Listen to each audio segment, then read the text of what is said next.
The Lakers are winning the in-season tournament, and I think it's going to be pretty easy for them.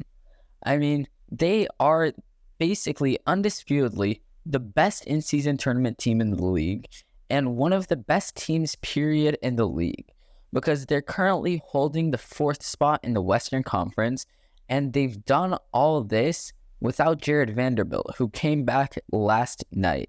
And, last night he played pretty well. In 15 minutes, he only had 1 point, but his plus minus was +6, and he had 4 offensive boards and a steal, which is pretty dang good. Then you also had another role player, Rui Hachimura, play very, very well. In 21 minutes, he had 7 points and 2 rebounds with +5.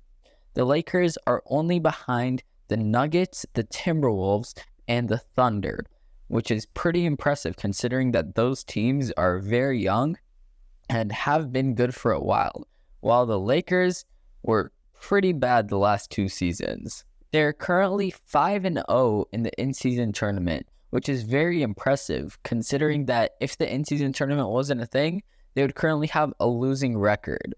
Last night, LeBron was the first Laker with 30-plus points, 10-plus assists, 5-plus rebounds, and 5 or more steals since Magic Johnson in 1987.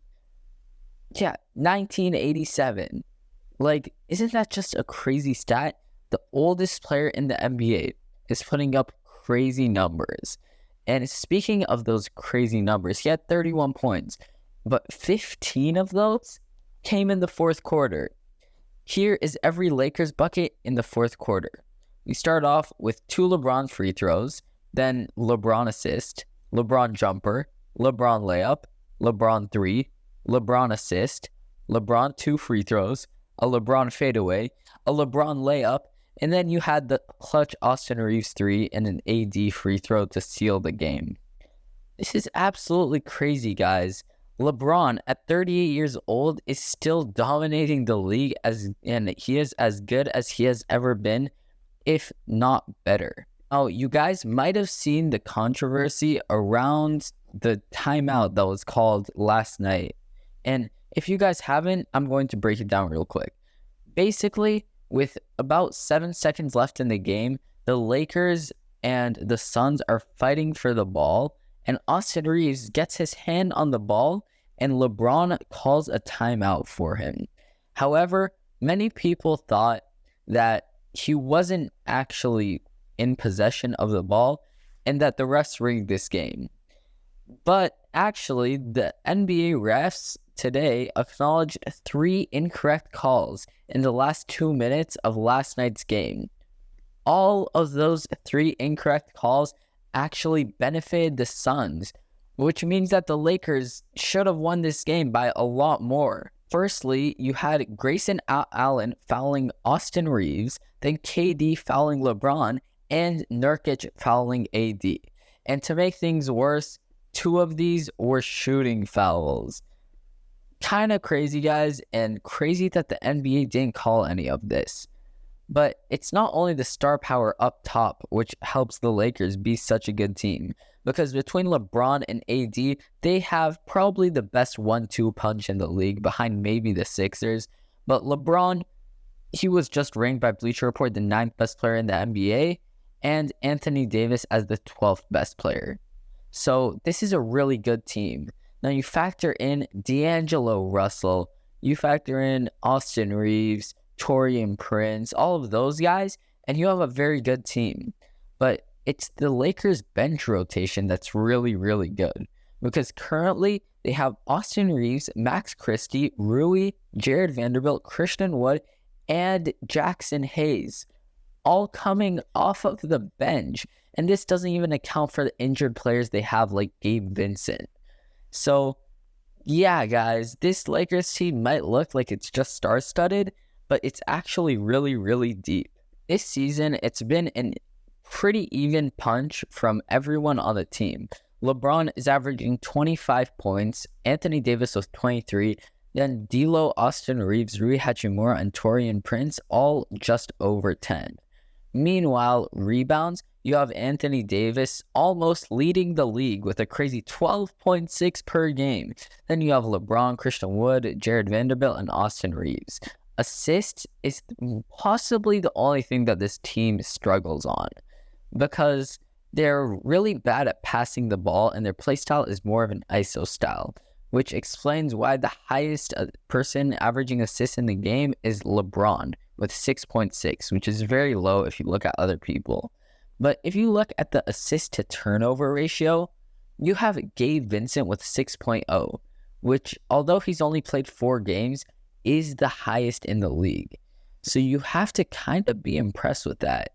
Then steals and blocks, they're averaging a good amount.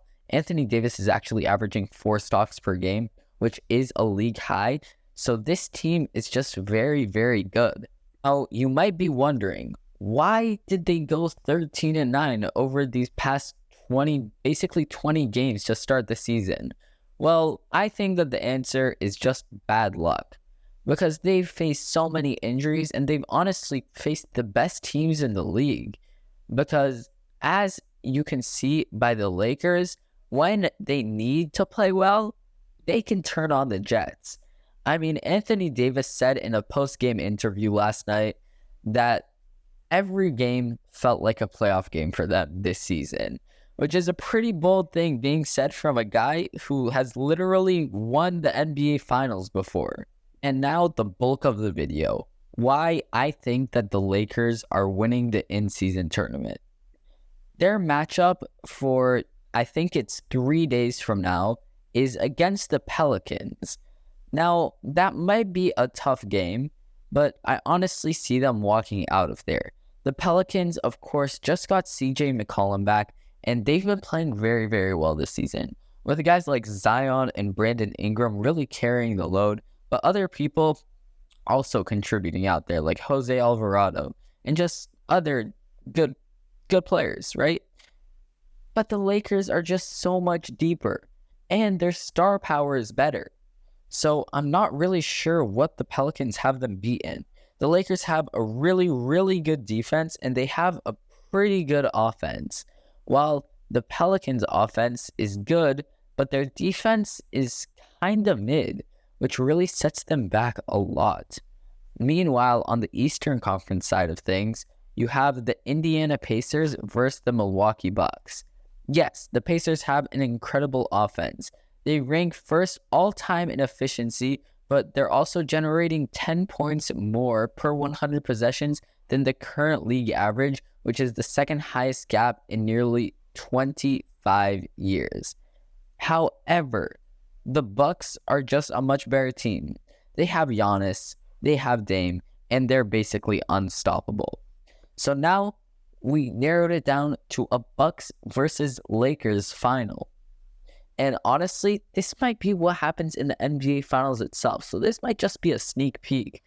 But guys, we all know that LeBron always steps it up when it comes to clutch time. And Giannis, yeah, he's like that, but he just doesn't have that dog in him. So I'm taking the Lakers winning the in-season tournament. I'll see you guys in the next one. Please like if you enjoyed.